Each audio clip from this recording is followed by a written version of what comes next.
ምልሽ በየመቱ እየመጣን የምንተክላቸው ችግኞች የት እየሄዱ ነው? ዛሬ ምን አዲስ ለመትከል የመጣ ነው? እውነትም እኔም የዘወትር ጥያቄ የሚሆንብኝ ይሄ ነው። የአካባቢያችን ብሎም የሀገራችንን ስነ ምህዳር ለመጠበቅ ችግኝ መትከል ወሳኝ ቢሆንም ሁሉ ጊዜ እንደ አዲስ በተመሳሳይ ቦታ መትከላችን ይገርመኛል። ቆይ ግን ከመትከል ባሻገር የተተከሉትን ችግኞች የመንከባከብ ግንዛቤ አይሰራም? ማንስ ነው ኃላፊነት ያለበት? ሁላችንም ኃላፊነት አለብን። ለማንም የማንተው ሊቆጨን ሊሰማን የሚገባ ጉዳይ እኮ ነው። እንዴት? ልጅ ወልደን ተንከባክበን በተቻለ አቅም የሚያስፈልገውን ሁሉ አሟልተን እንደምናሳድገው እኚህ ችግኞችንም ተንከባክበን ማሳደግ ይኖርብናል። አልገባኝም። እስቲ እውነቱን እንነጋገር። አምና እዚህ ቦታ ላይ ችግኞችን ተክለናል ነበር?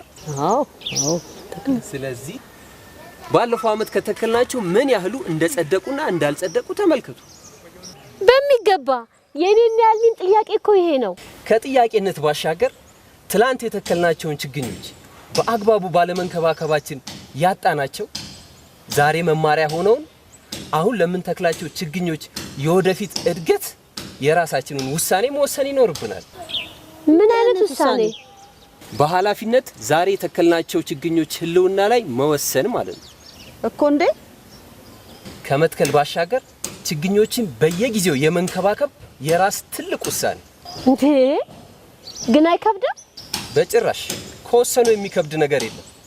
ለኔ ልክ ልጅ ወልዶ እንደመጣል ነው የምቆጥረው። ያን ያህል? አዎ። ምክንያቱም ዛሬ ተነጋግረን ተግባብተን የወሰንነው ውሳኔ ነገ ትልቅ ፍሬያማ እንደሚሆን አልጠራጠርም። ስለዚህ ምን? ስለዚህማ እኔና እናንተ አሁን ቃል ገብተን ቃላችንንም በአግባቡ በመተግበር ለሌሎች አርአያ መሆን ይኖርብናል። ምን የሚሉት ቃል? እንደተከልናቸው እንንከባከባቸው ብለን።